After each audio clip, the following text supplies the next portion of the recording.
You can now support Ghost Maps on Patreon. Simply look for We Are HANTU or click the link in the description. Ghost Maps is hosted on Libsyn. Get up to 2 months of free podcast hosting for your show from Libsyn with the promo code HANTU. Check out the description for more details. Ghost Maps.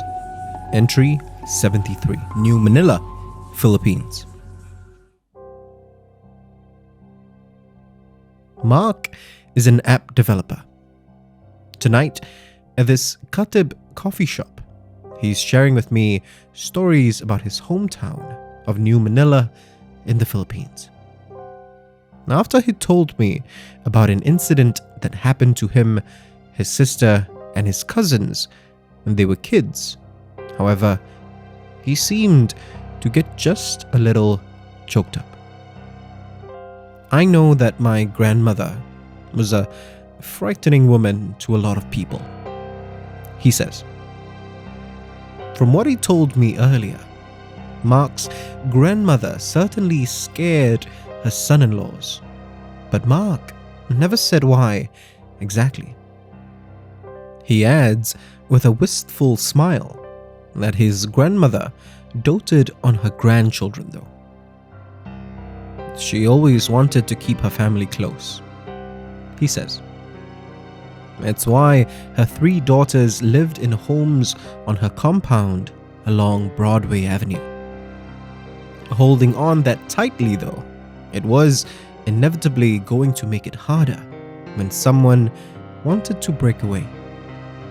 And eventually, that someone was Mark. It was tough for both of us, he says. We argued and we yelled and we cried, but after all that, I still moved out.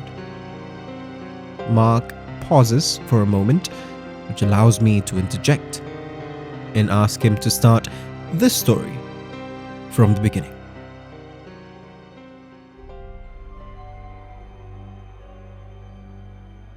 Mark had left the family compound in the year 2000, shortly after his 22nd birthday.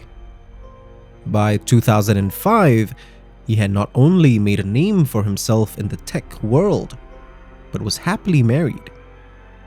That year, together with his wife, he visited his grandmother, hoping to finally and completely reconcile with her. But I was ill throughout most of that trip, so we barely had time to talk, he says.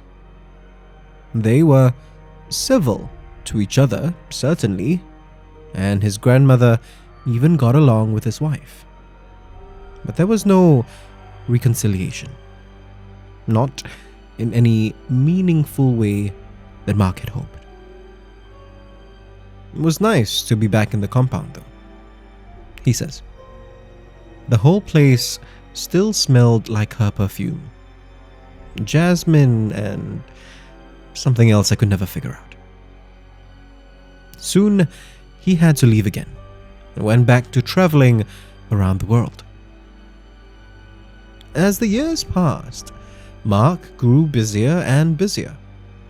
Him and his wife never wanted kids, so when work started affecting his marriage, their split was at least amicable. There was a stretch of time after that where I don't think I even had a permanent address, he tells me, with a mirthless chuckle. As he grew busier, however, his grandmother also grew sicker. Mark initially wasn't too concerned. She was a very old woman by then, he says. She had lots of health scares before, and I figured she'd have lots of health scares for a good long while. So, Mark stayed focused on his work, checking in every once in a while with his sister Lisa, who still lived on the family compound. Lisa knew better than to try and force Mark to come back. Instead, she'd tell him that she was worried in a tone that she hoped conveyed the urgency and it certainly did. But Mark still brushed it off. "She'll be fine," he always said. He honestly believed that too. Until the shadows started to appear. Always knock on a hotel room door before entering to let whatever spirits that dwelt there know that someone was coming in. That's one of the reasons he knew that this was something else. It started while he was staying at a 5-star hotel in London. He woke in the middle of the night, roused from his sleep by a sensation that he hadn't felt in a while. Something calling out to him.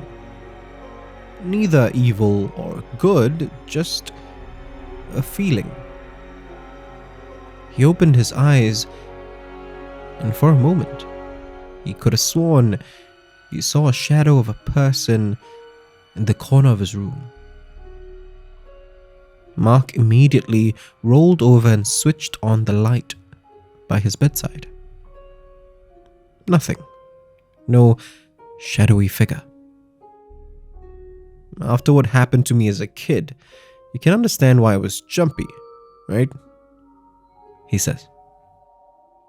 If that had been a one-off incident, Mark would have chalked it up to a lack of sleep, jet lag, and any number of other factors.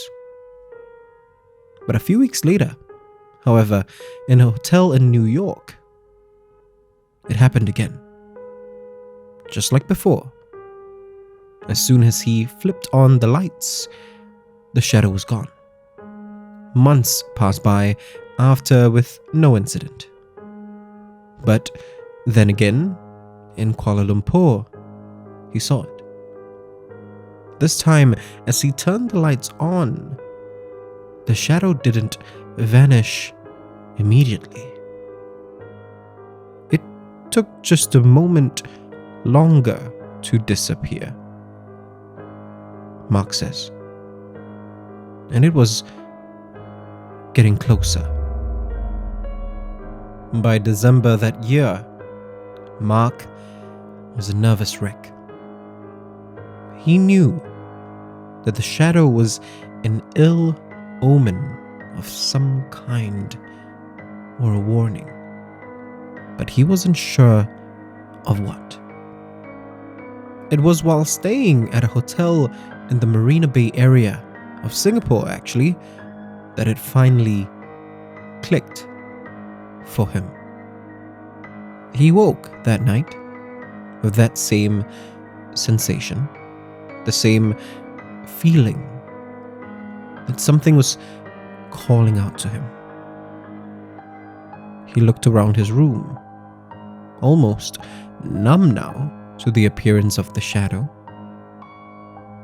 But this time, it wasn't there. I switched the lights on, thinking that was gonna help me find a shadow. He laughs.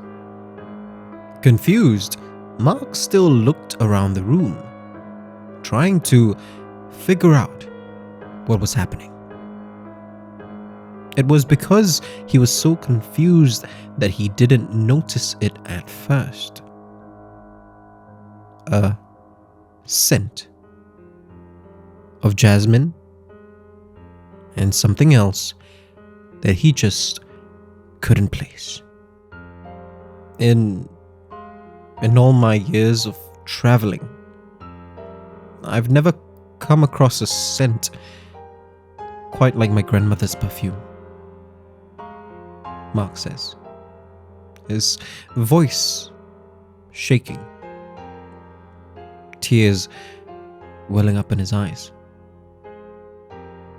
He apologizes, but I tell him it's okay, and he can take his time. When I first met Mark, I thought that his wealth afforded him the luxury to not care as much as the rest of us. I realize now that it's not that. his casual vibe, his chill appearance, they are there because after all these years, this feeling still hits him like a ton of bricks. I started crying, he says, just weeping and sobbing loudly. But then Mark tells me a wave of calm washed over him. In his head, he suddenly heard his grandmother's voice. "It's okay," she said. A minute later, Lisa called Mark. He knew before he even answered what she had to say. His grandmother had died. The scent of jasmine and something else hung in his room all night.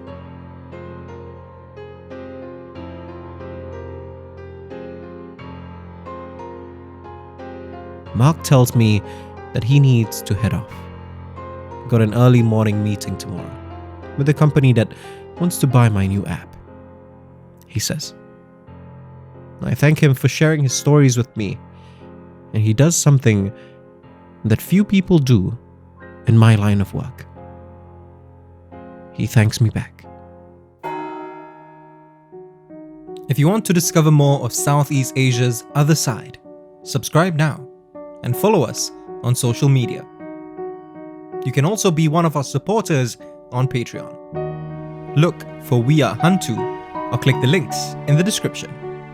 Ghost Maps is a HANTU production, created by Kyle Ong and Wayne Ray, with art direction by Jolene Lim, and recorded on Audio-Technica mics.